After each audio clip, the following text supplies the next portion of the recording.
C'est une nouvelle semaine qui commence et c'est l'heure du grand format de l'actualité parlementaire sur Télévision Hémicycle. Bonjour à tous, voici l'essentiel en titre. Le balai des membres du gouvernement et présidents d'institutions continue au Parlement en prélude à l'adoption du budget de l'État pour l'année 2024. Ce vendredi, les députés ont écouté plusieurs ministres, dont celui des enseignements secondaires techniques et de la formation professionnelle. 199 milliards de nos francs CFA sont prévus pour ce département ministériel pour le compte de la nouvelle année. Séance plénière ce jeudi à l'hémicycle. Au menu, plusieurs questions au gouvernement.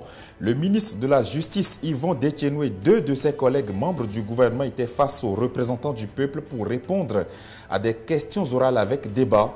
Des questions qui ont porté sur la ratification des accords de crédit, la commercialisation du soja au Bénin et la lutte contre la cybercriminalité.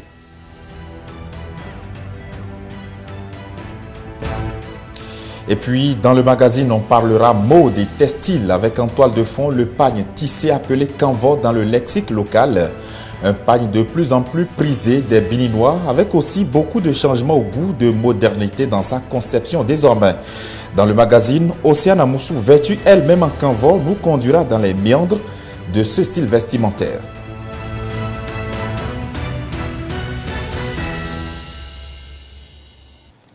Bienvenue à chacun et à tous. Je le disais, le gouvernement ambitionne de transformer les centres de promotion sociale en guichet unique de protection sociale avec le lancement officiel de construction et d'équipement des infrastructures en 2024. La ministre des Affaires sociales et de la microfinance l'a déclaré devant les députés réunis en commission ce vendredi. C'était un moment au cours duquel Véronique Tony-Fodé a exposé le contenu du projet de budget de son département ministériel qui s'élève à plus de 25 milliards de nos francs CFA. Je vous invite à l'écouter à sa sortie des travaux. Au titre de 2024, le ministère des Affaires sociales et de la microfinance a bénéficié d'un montant de 25 milliards 456 173 000 francs CFA. Le budget de 2024 a connu une baisse de 12,59%, mais cette baisse se justifie par la clôture des activités du projet SWED pour l'autonomisation des filles et des femmes et du dividende démographique, donc qui était prévue, cette clôture prévue pour 2024. Mais cela ne devrait pas impacter la mise en œuvre des grandes réformes engagées les années antérieures dans le secteur des affaires sociales et de la microfinance. Alors, les priorités, d'abord, nous avons la poursuite des grands travaux et des réformes qui ont déjà été engagées depuis 2023. Nous avons la transformation des centres de promotion sociale en guichet unique de protection sociale avec un lancement officiel des travaux de construction et d'équipement des infrastructures.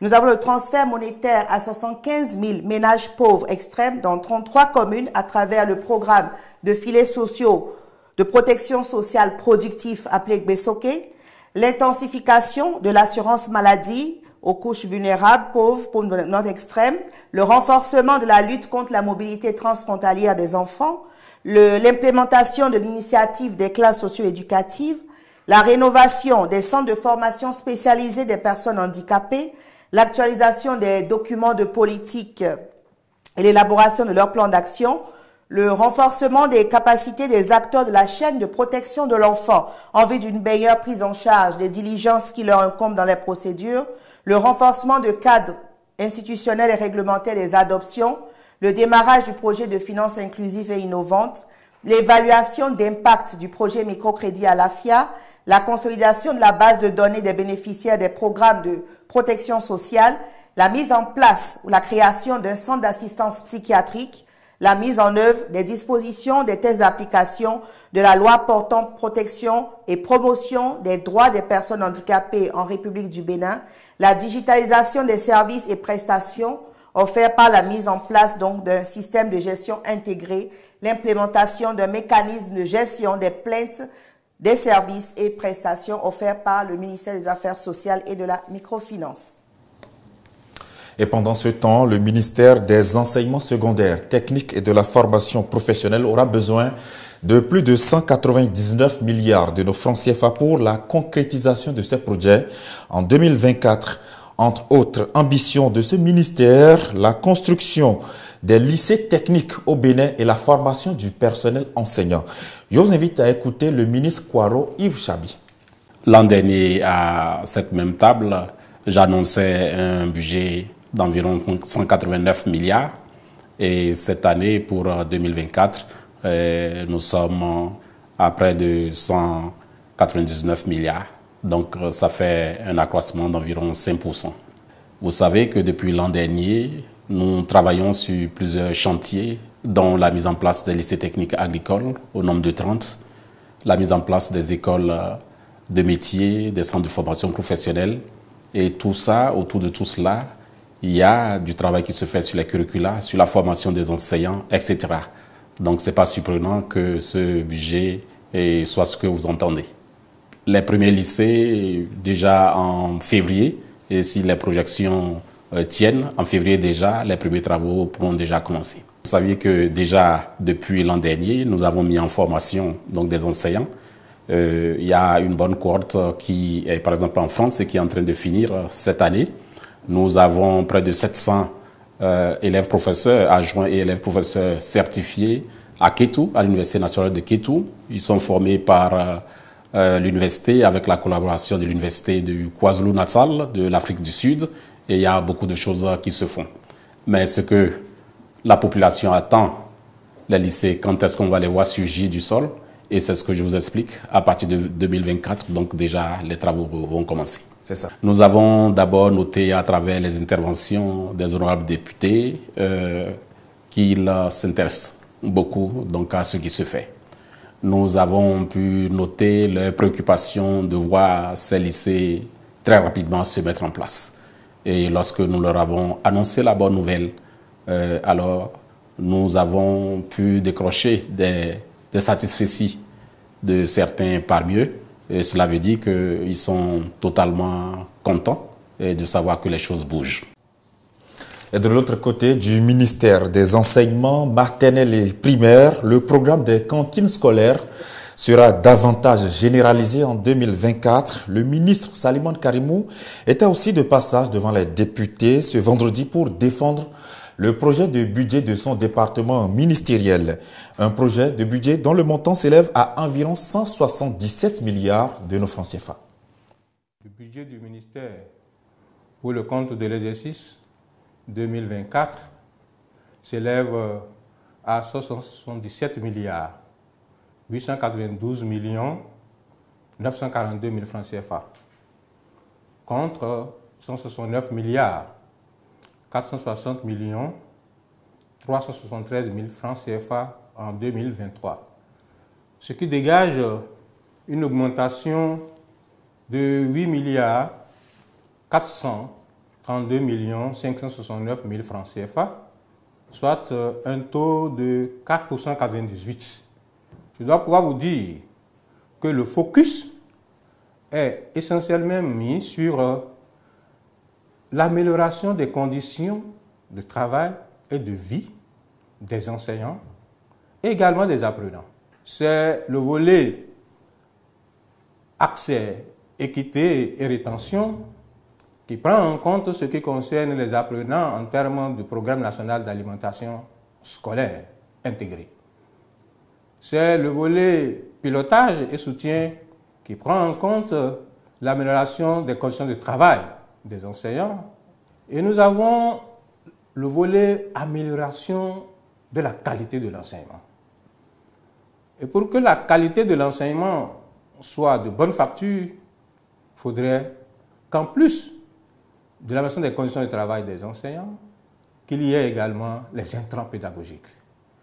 Et en termes d'intrants pédagogiques, nous parlons des manuels, nous parlons des cahiers d'activité. Les honorables députés ont été très favorables à ce que nous avons présenté, même s'ils n'ont pas manqué de poser des questions sur certains aspects, notamment la question des aspirants au métier d'enseignant, la question de leur traitement, la question de matériel roulant que nous avons évoqué nous-mêmes, mais dans l'ensemble, ils ont soutenu le budget du ministère. Et le gouvernement qui projette aussi de juguler les crises énergétiques et les problèmes d'accès à l'eau potable au Bénin en 2024. Pour ce faire, un budget de 166 milliards de nos francs CFA est élaboré. Et le ministre de l'Énergie, de l'Eau et des Mines est allé l'expliquer aux députés ce vendredi. Une occasion pour Samou Seydou à Dambi de dévoiler de manière explicite les grands projets à concrétiser au sein de son département ministériel pendant l'année prochaine dans les domaines énergétiques, hydrauliques et surtout miniers. Je vous invite à le suivre à l'issue de son face-à-face avec les députés. Que retenir?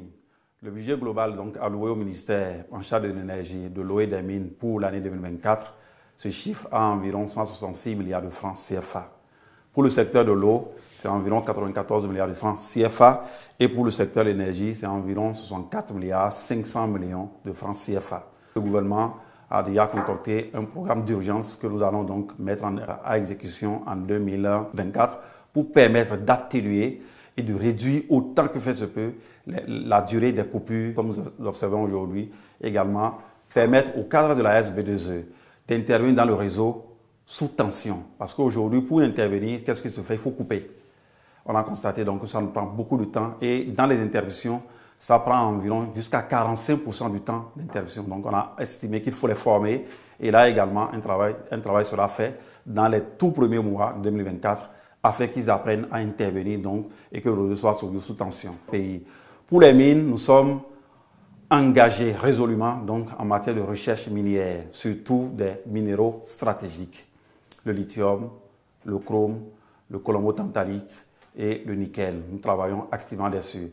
En marge de cela, nous sommes en train de travailler aujourd'hui sur l'or. En fait, ce qu'on nous a appris en classe de CM1, CM2, c'est qu'au Bénin, nous avons de l'or à Perma. En dehors de Perma, nous en avons dans la zone de Djougou, nous en avons dans la zone de Silandé, nous en avons également dans la zone de Banikora. Deux zones ont connu aujourd'hui l'installation des compagnies minières. C'est la zone de Banikora et la zone de Latakora. Elles sont en train de travailler, beaucoup sont au laboratoire. Au retour du laboratoire, donc, nous allons engager donc, la phase d'exploitation pour que le Bénin également soit classé parmi les pays miniers. Certes, nous y travaillons de la gaille de sable, concassage de gravier et aussi les pierres ornementales.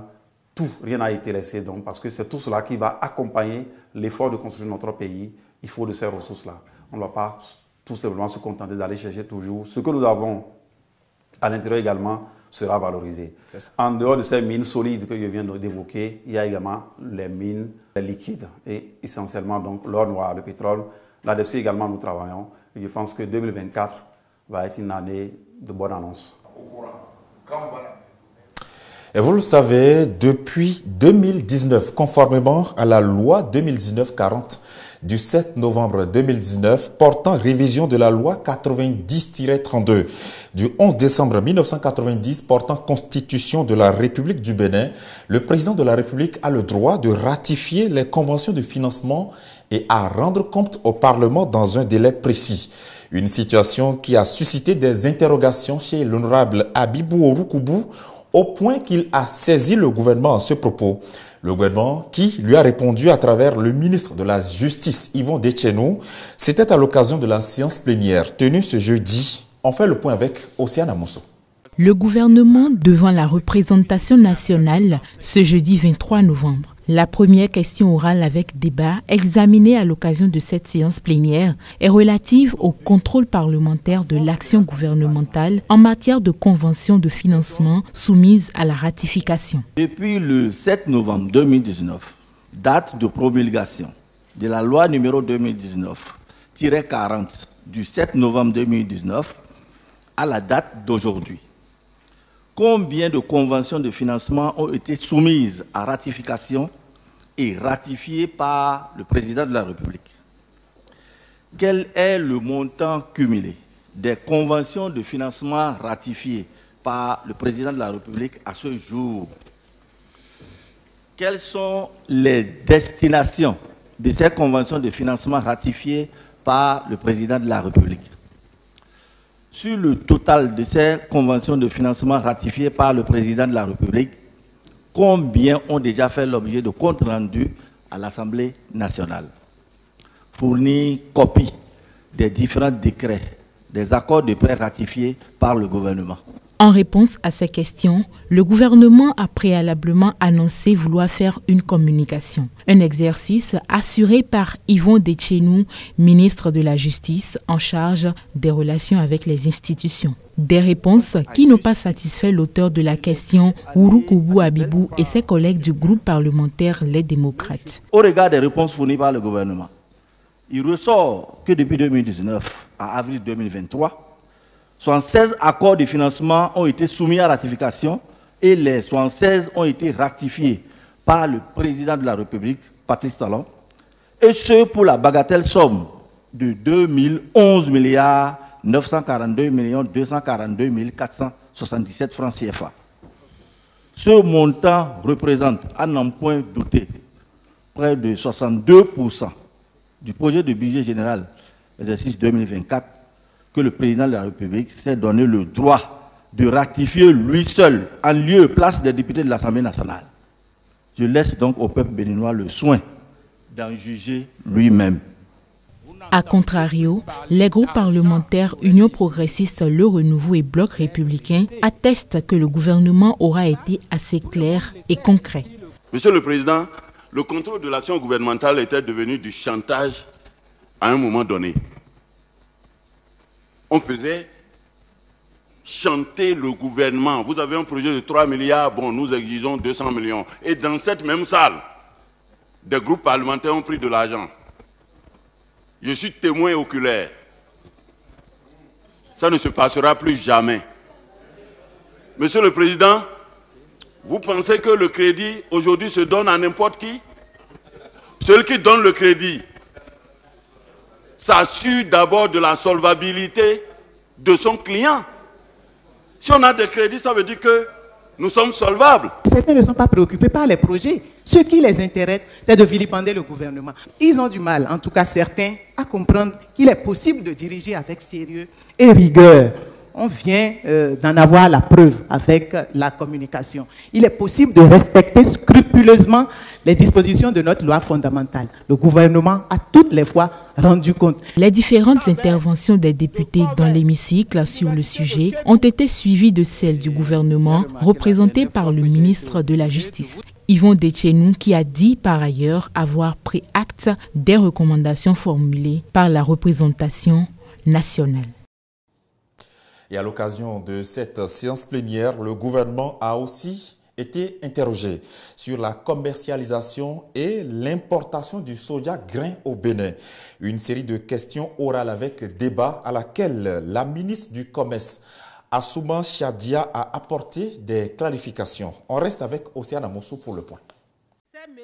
C'est l'honorable Tony Gemba Fatouma qui porte à l'attention de l'exécutif des préoccupations relatives à la commercialisation et à l'exportation du soja pour le compte de la campagne 2022-2023. Conformément aux dispositions de l'article 1er alinéa 1 du décret numéro 2022-568 du 12 octobre 2022, l'exportation de noix brutes de cajou et de soja graines est interdite pour compter du 1er avril 2024.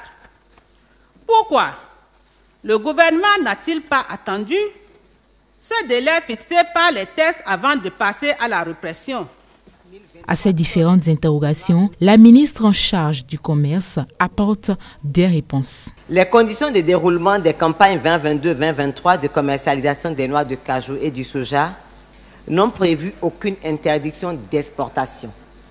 Pour échapper au paiement des diverses taxes relatives aux exportations de soja, certains opérateurs économiques ont commencé par exporter frauduleusement d'importantes cargaisons de soja par nos frontières terrestres. Ne pouvant pas maîtriser cette situation, véritable source d'évasion fiscale, puisqu'il faut savoir qu'aujourd'hui, nous recensons plus de 180 pistes hors douane. La douane a interdit toute exportation par voie terrestre de soja, de noix de cajou et intrants agricoles.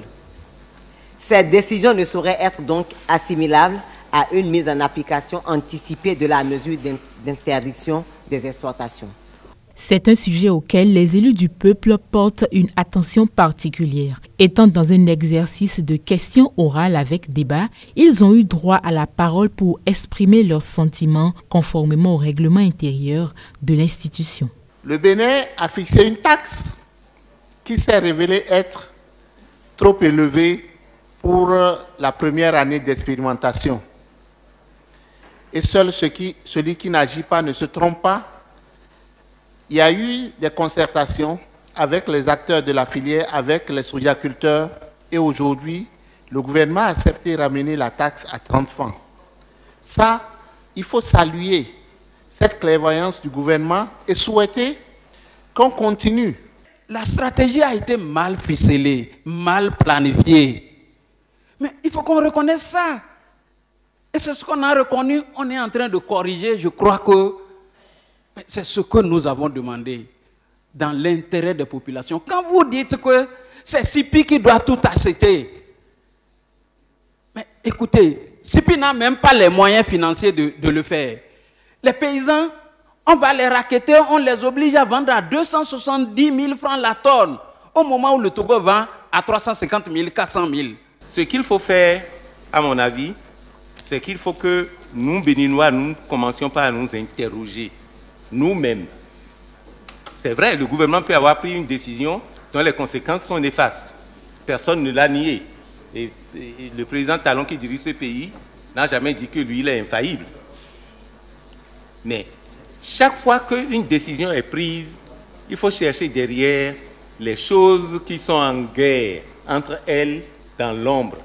À force de ne pas les chercher, on peut sombrer dans des procès d'intention, on peut dire tout ce qu'on veut. Évidemment, l'enfer est parfois pavé de bonnes intentions.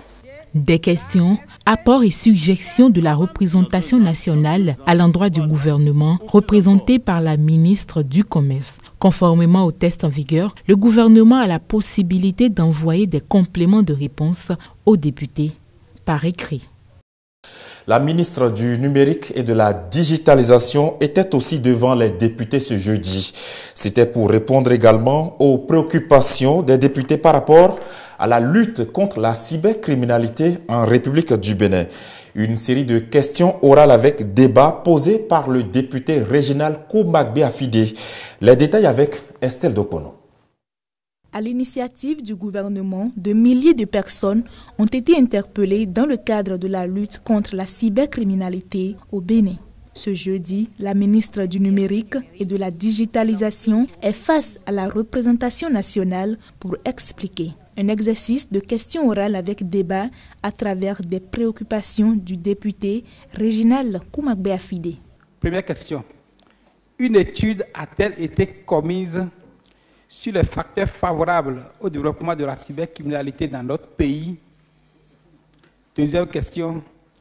La répression pénale constitue-t-elle la seule réponse face au phénomène de la cybercriminalité?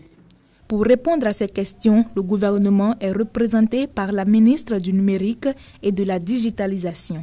Aurélie Adam Soule-Zoumarou apporte donc aux députés des éléments de réponse. On a un dispositif institutionnel qui est composé de l'OCRC, de l'ASIN, de l'Autorité de protection des données à caractère personnel, l'APDP, de la CRIET, de l'organe de contrôle des prestataires de services de confiance. Donc cet ensemble institutionnel constitue une série, je vais dire, d'unités spécialisées dans l'investigation et la sécurité. Et ces entités institutionnelles ont été mises en place avec chacune leur rôle. Et elles fonctionnent en toute coordination et donc permettent aujourd'hui de pouvoir justement mettre en œuvre des actions au plan opérationnel. Dans leurs interventions, les députés ont exprimé des encouragements et autres préoccupations de diverses natures. Je suis d'accord entièrement pour la manière dont la lutte se mène, mais je voudrais qu'un plan de réinsertion ou de rééducation de ces jeunes qui sont aujourd'hui incarcérés soit adopté pour que du retour de prison, il ne retombe pas dans les mêmes panneaux. Nous faisons un plaidoyer pour que des mesures soient prises par le gouvernement avec nos communes pour la sensibilisation, l'éducation et la prise de conscience de nos populations à la base, surtout l'orientation professionnelle de nos jeunes et femmes cybercriminels après leur sortie de prison.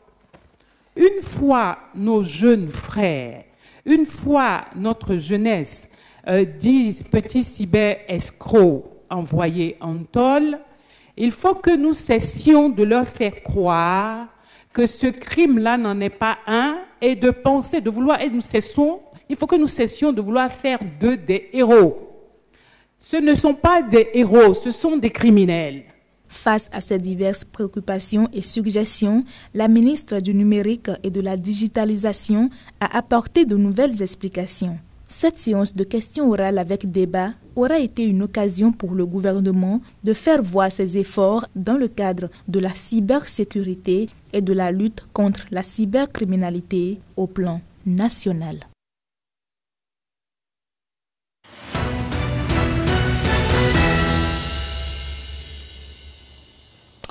Dans la presse, en ce lundi 27 novembre, nos confrères ont fait le point des passages des différents ministres au Parlement pour leur projet de budget de l'année prochaine. Il en est également de même de la rencontre annoncée ce jour entre le président de la République, Patrice Talon, et son prédécesseur, Boniaï. Voici la revue de presse de ce jour, signée Sationé Diosso. Mesdames, Messieurs, bonjour. Tous les regards sont tournés ce lundi vers le palais de la Marina. Le président de la République a rendez-vous avec son prédécesseur aujourd'hui et les journaux supputent sur ce face-à-face. Pour des élections générales apaisées en 2026, face-à-face, Patrice Talon, opposition radicale ce jour au palais, annonce la tribune de la capitale.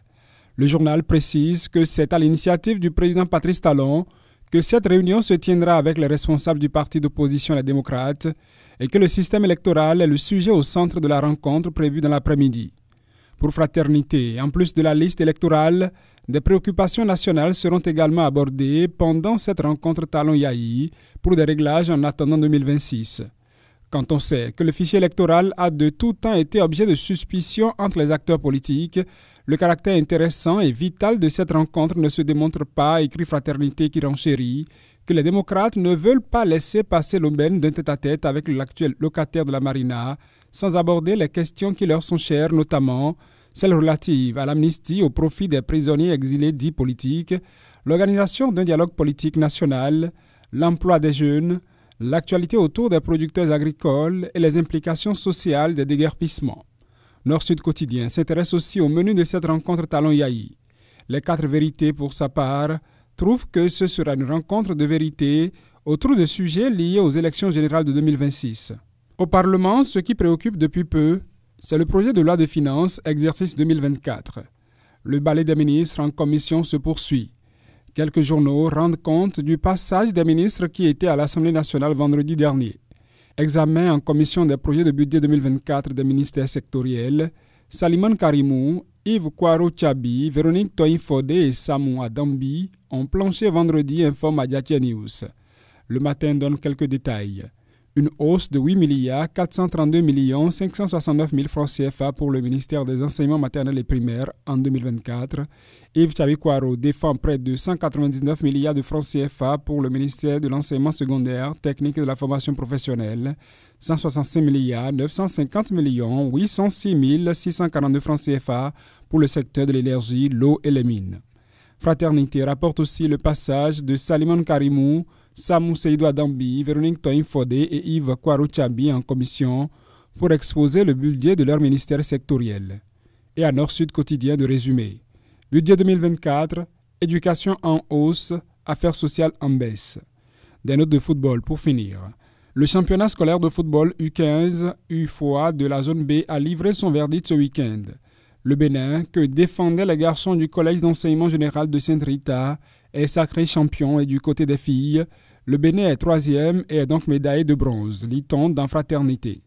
Bénin intelligent ne manque pas de parler de ce sacre. Championnat africain de football scolaire zone UFOA B, Le CEG Sainte Rita conserve son titre et empoche 50 millions de francs CFA, écrit le journal. Fin de cette revue. Excellente semaine à toutes et à tous.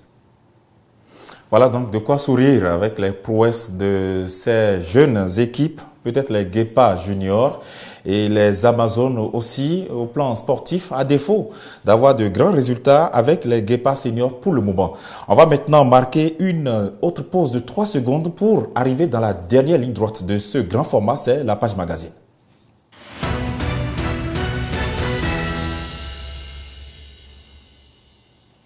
Je vous en disais un mot dans les titres. Il est de plus en plus dans les habitudes vestimentaires des Béninois. Le pagne tissé, appelé kanvo dans le lexique local des langues B au sud du Bénin, a changé en qualité et en texture. Jadis négligé sous nos cieux, le kanvo fait son retour dans les styles vestimentaires. Non seulement chez les personnes âgées, mais aussi chez les jeunes. Une situation ayant suscité la curiosité de Océane Amoussou qui, vêtue elle-même en kanvo pour l'occasion, a fait des recherches pour nous. C'est le magazine de ce jour sur des images prises par Marc Eston Eriola et Pascal Zohou. Pour ceux qui ne le savent pas, le kanvo est un pagne tissé à la main par des personnes qu'on appelle généralement les tisserands. Ces derniers font preuve d'une immense créativité en variant et en diversifiant les modèles. Alors, je vous amène aujourd'hui à la découverte du kanvo, le pagne tissé béninois.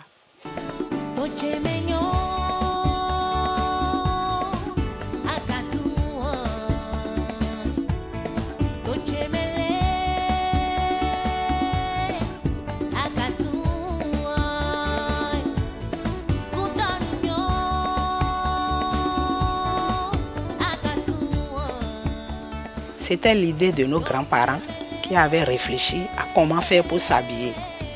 Et en son temps, c'était le coton même qu'ils travaillaient, coton filé à la main. Ils filent le coton à la main. Aujourd'hui, nous on parle de fils de différentes couleurs.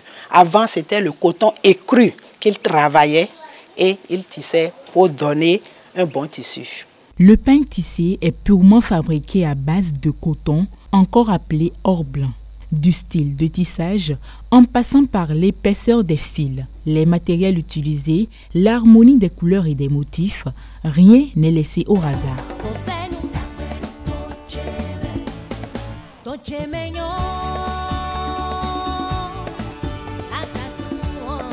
Pour faire le kanvo, il faut commencer par l'audissage. L'audissage, c'est-à-dire le filet en bobine d'abord et vous le transformez. Donc, vous faites l'audissage. Après, vous faites l'enfilage. C'est ça que je suis en train de faire ici. L'enfilage. Après l'enfilage, vous mettez ça dans les peignes. Ça, c'est le peigne. Vous mettez dans les peignes. Après, vous mettez dans le peigne et c'est fini. Vous faites les démêlages, les noises. S'il faut faire les nœuds quelque part, s'il faut corriger les fautes, vous les faites. Et le tissage, ça commence. Depuis quelques décennies, le pagne tissé n'a plus rien à voir avec celui que portaient les rois. Il est beaucoup plus modernisé, plus varié, raffiné et donc plus pratique. Les crus que nos grands-parents faisaient étaient très très lourds. Mais aujourd'hui, avec le fil d'aujourd'hui, nous avons le fil coton et le fil polyester. Donc le fil polyester, c'est ça qui donne beaucoup plus de chaleur. Quand c'est un peu lourd, ça donne de chaleur. Mais le coton, vraiment, avec le coton, c'est bon, c'est souple, vous portez. Même pour les couturiers, quand c'est du coton, le couturier vous fait la tenue, c'est bien posé, quoi. Comme Eric, plusieurs créateurs béninois en font la vedette de leur création. C'est la matière d'élite. C'est dans le kanvo que je produis mes articles les plus... la crème. Mes produits les plus chics, les plus habillés, les plus distingués sont ceux produits avec le kanvo. Le kanvo lui-même, dans sa nature, c'est une étoffe prestigieuse. C'est une étoffe de prestige, c'est une étoffe qui est réservée à une certaine crème de toutes les sociétés. De plus en plus, le pagne tissé est prisé par les Béninois. Pour les spécialistes, c'est un besoin d'affirmer son appartenance culturelle. Ce besoin-là a rencontré le kanvo qui est parmi les textiles artisanaux qu'on peut avoir chez nous, il a la fonction d'être un textile de prestige. Et donc, ça correspond très bien aux besoins qui s'exprimaient pour les vêtements de cérémonie, les vêtements des occasions solennelles et tout ça. Les spécialistes et promoteurs du canvas sont unanimes et implacables. Aujourd'hui, grâce à la modernisation du canvas, le choix de la tenue officielle est très varié. Il faut que on enlève au costume cravate son statut de seul vêtement présentable officiel qui est autorisé dans les occasions solennelles. Ça va quoi. Valoriser le pain tissé béninois, c'est assurer l'indépendance du Bénin sur l'un des besoins fondamentaux de l'humain, qui est celui de se vêtir. De ce fait, tous les Béninois devraient remettre leur manteau de patriote en portant le pain tissé entièrement produit au Bénin.